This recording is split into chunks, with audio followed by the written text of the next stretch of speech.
Legend of Yufei Chapter 2. So let's start maybe with this proverb that the text gives us right away. Hmm. It means something like, it's better to resolve enmities than to form them, Mm-hmm. which really sets the tone, doesn't this idea Yeah. of karma, retribution, unresolved stuff. So what's the spark? What ignites this whole massive story? All right. So right at the beginning, we meet this being called a Ku dragon or horn dragon. It's this powerful serpent spirit, and importantly, it had already escaped an immortal sword, which is, pretty impressive. Okay, so powerful to begin with. Very. And it spent over 800 years, think about that, 800 years cultivating its power near the Yellow River. It eventually gets this title, Nere no, the Iron-Backed Horned Dragon. Shows its strength, its resilience. Wow. But then, completely out of the blue, this incredibly sudden, brutal thing happens. A kull, a great rock, sometimes called a golden-winged rock, often seen as this, divine powerhouse, swoops down, and it pecks out the Q dragon's left eye. The left eye specifically. Ouch! Yeah. And what's really key here is that this isn't just, a physical attack. It's not just animals fighting. In these kinds of stories, an act like this between powerful beings, it's a major cosmic foul. It disrupts everything. The text explicitly says it leads to many future troubles.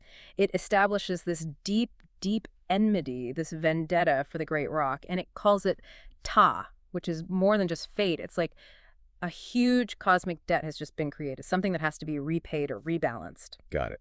So it's not just a squabble, it's like a cosmic IOU that's going to shape everything that follows. And it's amazing how quickly these things seem to connect to the human world.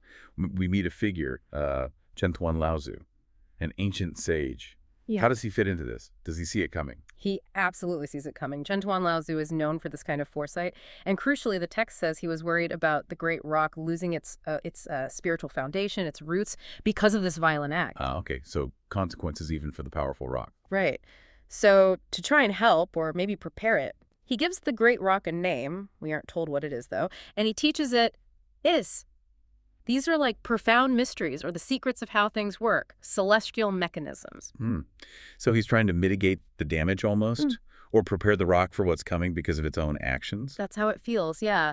It suggests that even these incredibly powerful beings aren't totally free agents. They're part of a bigger system, and their actions have ripples. They might even need guidance sometimes. Fascinating. Okay, so we had this cosmic setup, then the story shifts quite dramatically down to Earth, to a human household. Yuanwai's home. It's also called Yuhi. How does this celestial stuff connect down here? Well, we find Zhentuan Laozu, the sage, actually visiting Yuhi in his courtyard. And it just so happens Yuhi has these two big, brand new flower jars. He's planning to put goldfish in them, but they're empty, no water yet. Okay, flower jars.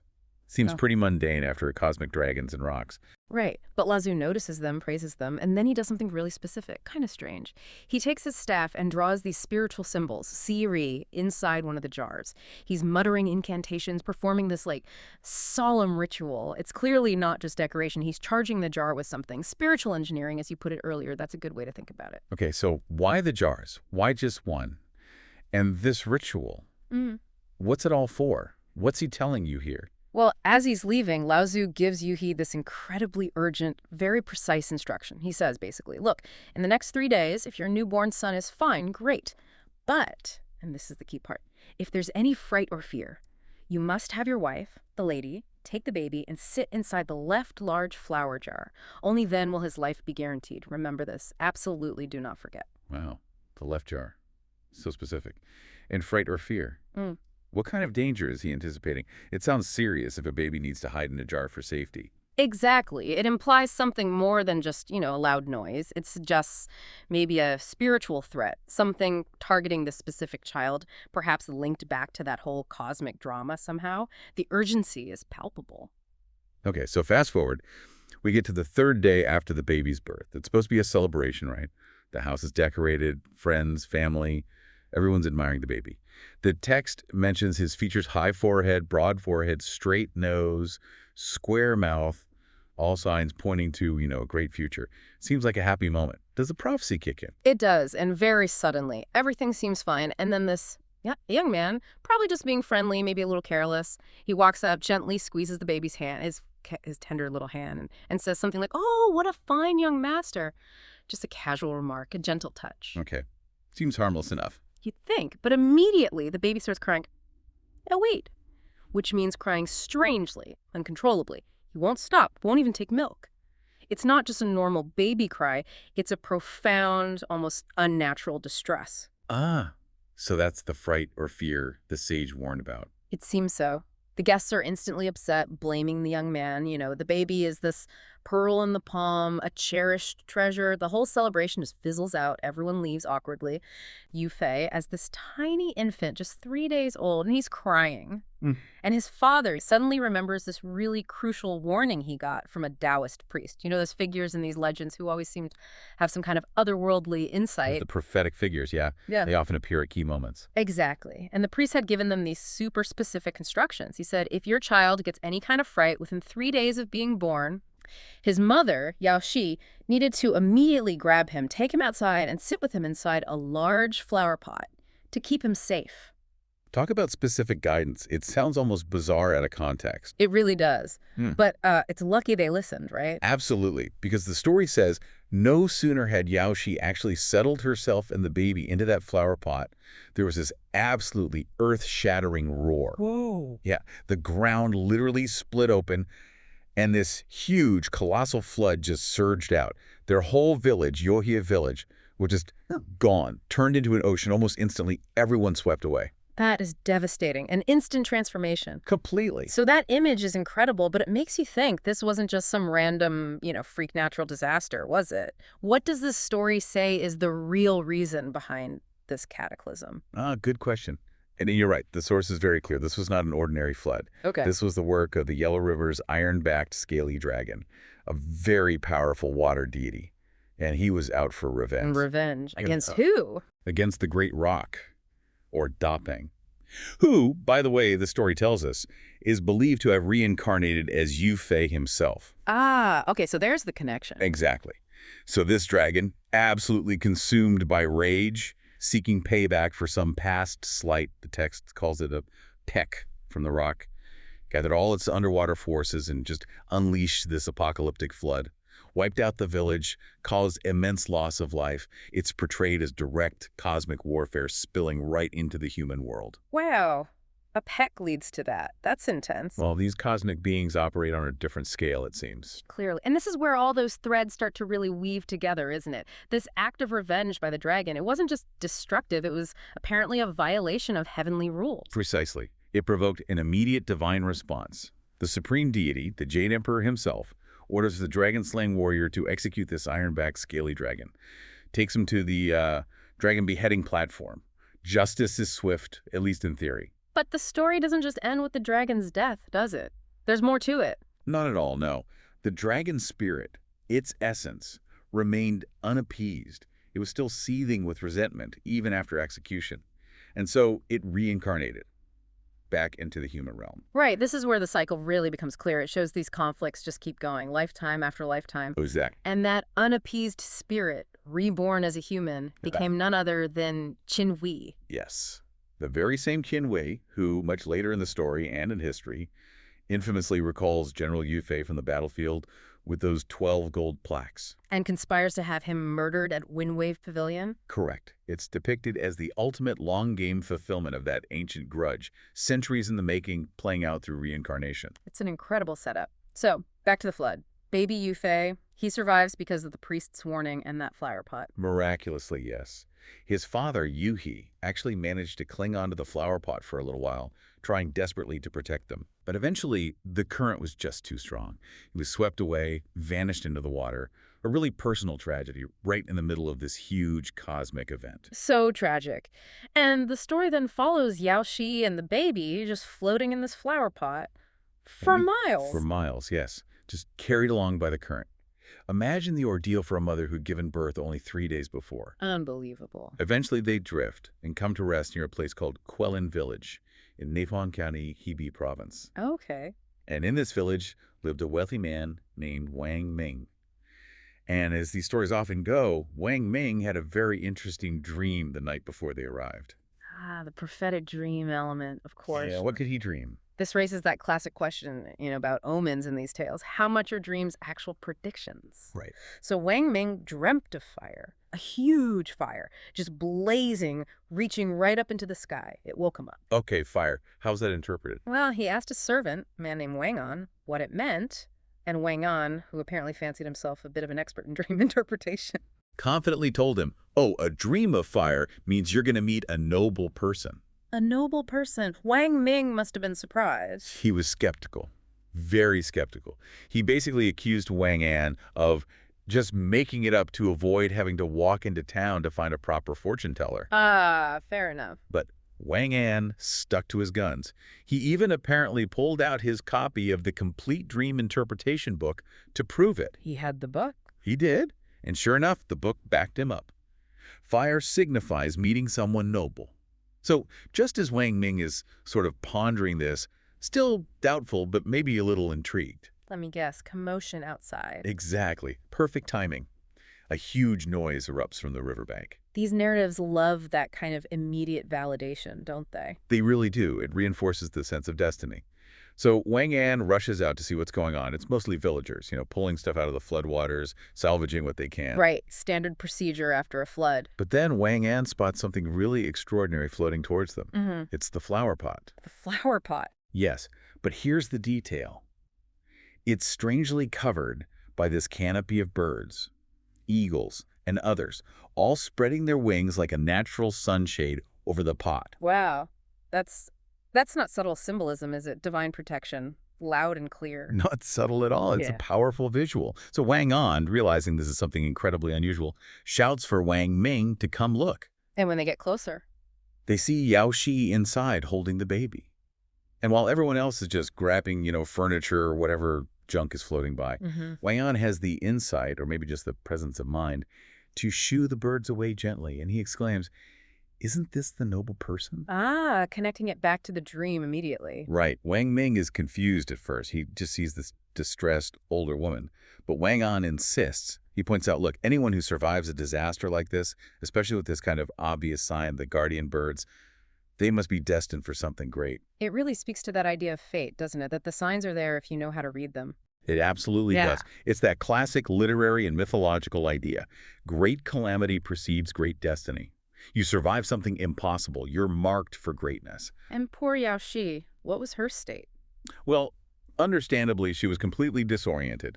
Remember, she'd given birth just 3 days ago, then endured this horrific flood, lost her husband. Of course. When Wang An tries to talk to her, she's weeping, she's dazed. She actually asks him if she's arrived in the underworld. Oh, bless her. That's such a powerful human reaction amidst all this, cosmic drama. It really grounds the story for a moment, doesn't it? Shows the human cost. Absolutely. Wang Ming, the Yuan Wei, and Yuan Wei means he's like a local squire, wealthy, respected. He gets it straight away. He sees she's not Des, just completely disoriented by the whole ordeal. So he tells Wang An, quick, go get her some hot soup from the village nearby. That immediate reaction, that practical help. Yeah. What does that tell us about Wang Ming right off the bat? Well, it says a lot. I mean, this is a disaster zone. Most people will be looking out for number one. Yeah. But Wang Ming's first thought is empathy and, actual aid. Hot soup. It sets him up as genuinely benevolent right from the start. It's a key trait the author wants us to see. Okay, so she gets the soup, starts to recover a bit. Then Wang Ming asks her story. And it just pours out, this tragic tale. Yao Anren says she's from Tanyan County, Jiangsu. The flood, she says, it swept her husband away. She doesn't even know if he's alive or dead. Lost everything, all their property. Gone. Her only chance was grabbing her baby son, Yufei, and scrambling into this big vat as the waters rose. Just pure survival instinct. Just think about that journey. Floating in a vat from Tangan County all the way to Quilin Village. That's quite a distance, isn't it? It's incredible. What does that say about her desperation? Or maybe just sheer luck, sheer will to live, to do that with a baby. Well, it really underscores how vulnerable people were back then, facing these kinds of natural disasters, especially floods. They often had this symbolic weight, too, like heaven being angry or just chaos reigning. Her surviving isn't just luck, maybe. It sort of hints at this deeper resilience, maybe even fate. And relying on chance, or, like we see next, the kindness of strangers, that was often all they had. Which brings us right back to Wang Ming and his, pretty amazing compassion. Yeah, because Wang An, the servant, suggests, hey, you want to why not do a good deed, save them. They could stay here, do some chores. And Wang Ming barely pauses, just nods and says, that makes sense, reasonable. Just like that. Simple as that. But it wasn't simpler for everyone, was it? The neighbors. Right, that's what's really interesting. The text makes a point of showing his compassion contrasts sharply with others. The villagers apparently laughed at him, like, look at Wang Ming taking in people who cost him money instead of grabbing useful stuff from the flood like us. Wow. So his kindness was actually seen as, what, foolish by some? Exactly. It paints his action as deeply unselfish, almost countercultural in that moment of crisis. It's a real moral standout. And his wife, Wang Yanjun, she's on board too. Yes, she seems just as compassionate. She welcomes Yao Anren. And once Yao Anren shares her whole sad story, the two women become, the text says, like sisters, which is quite touching considering how they met. So time passes. Yao Anren settles into this new life. And she apparently fits in really well. Yeah. The book says she's very harmonious, gets along with everyone, earns their respect. Wang Ming even tries to help her find family back in Tangyin County, sends people to look. Any luck? Sadly, no. Yeah. The flood waters went down, but there was just no trace of anyone from her family, so she has to finally accept that loss and, move forward in this new life. Such a heavy burden to carry. Definitely. But then something interesting happens. It shows Yao Anren isn't just like passively receiving help. She's got wisdom. See, Wang Ming, for all his wealth, doesn't have a son. And back then, that was a huge deal. Family line, ancestors, all that. Right. Incredibly important. So Yao Anren, recognizing this, actually persuades Wang Ming's wife, Wang Wanjun, who was, the text hints, maybe a little bit jealous about the idea at first to let Wang Ming take a concubine. Wait, Yao Anren suggests this. Yeah, it's quite a turn, isn't it? She, the guest, advising her rescuer on something so personal, so culturally significant. And does it work? It does. Wang Ming take a concubine. The very next year, a son is born, Wang Ge. Ah, okay. So Wang Ming must have been Immensely grateful, yeah. The text says he felt a huge debt to Yao Anren, not just for saving his potential legacy, but for her thoughtful counsel. It really shows her character, how she became part of the family's future, not just its present. It shows she wasn't just a survivor, but someone actively contributing, repaying kindness with, well, wisdom and foresight. Exactly. Solidifies her place, shows her gratitude and loyalty in a really profound way. Okay, so Yao Anren's found a place. The Wang family has an heir. The story then shifts focus a bit, right? To the kids. Yes. Fast forward a few years. Yu Fei is now 7, and Wen Qi, the new son, is 6. And Wang Yuanwei, being a responsible, wealthy man, hires a tutor for them. Reading, writing, the basics. Just for those two? No, actually. His friends, also local notables, Tang Yuanwei and Zhang Yuanwei, send their sons too. Tang Wei and Zhang Yan. So it's a little group of 4 boys. Ah, a little classroom setup. How does that go? Well, this is where you start to see differences emerge, maybe a bit of foreshadowing. Yu Fei is described as, diligent, attentive, really focused on learning. And the others? Wang Yi, Tang Hui, Zhang Yan? Let's just say they're less studious. The text paints them as pretty mischievous, always playing around with sticks, getting into little scraps, fists flying. Apparently, they even pulled the tutor's beard. Oh, boy. That couldn't have gone over well. No. The source says they were such a handful that tutor after tutor quit. They just couldn't manage these boys. So, typical wealthy kids maybe, hard to discipline, but Yu Fei stands apart even then. Right. And that contrast is important. The author isn't just telling funny stories about kids misbehaving. They're subtly setting up Yu Fei's character. His seriousness, his focus, these traits will be crucial later. He's different from his peers, even at 7. It's like a little hint of the discipline to come. Interesting. So after the tutors keep quitting, what happens? Well, Wang Ming has a chat with Yao Anren. He suggests that, since Yu Fei is getting older, 7 now, maybe it's time for them to move out of the main house. Oh, why? The implication is sort of propriety. Maybe it's less convenient having a growing boy living so closely within the main family quarters. He offers them some separate empty rooms just outside the main residence. But he promises to keep supporting them. Absolutely. He assures her he'll provide for all their daily needs, food, everything. And how does Yao Anren take this? She accepts very gracefully, apparently even picks an auspicious day to make the move. Shows her continued respect, her gratitude. But she doesn't just rely on his charity, does she? No, and this is really compelling. Yeah. She immediately starts doing needlework for the neighbors to earn extra money. She built up a little bit of savings. Wow. That shows incredible independence and frugality, too. It does. But it's more than just being thrifty. For women back then, especially someone who'd lost everything, skills like needlework were vital. It was about self-reliance, about securing a future, however small, for her and her son. It's really an act of, well, determination. Yeah, absolutely. Building security where there was none. Exactly. And Okay. then comes this really poignant moment. What's that? Yao Enren talks to Yufei. He's 7. She tells him, basically, playtime's over. You're old enough now. Mm-hmm. She instructs him that he needs to start gathering firewood every day. Firewood. Why? To show Wang Yuanwei their diligence, she says. To show they're grateful and hardworking, not just taking handouts. Okay. A practical lesson, maybe. Responsibility. Yes, but the really heart-wrenching part happens right after. Yufei goes off to get the firewood, the door closes, and Yao Enren just breaks down, crying. She laments that if his father were alive, Yufei wouldn't be doing this. He'd be studying at this age, not doing manual labor. Oh, wow. That's tough. It's raw. It shows the depth of her own sorrow, her dreams for her son that life hasn't allowed, the quiet sacrifices she's making, the reality she's facing. It really makes you pause, thinking about the silent burdens mothers carry in impossible situations, decisions that echo.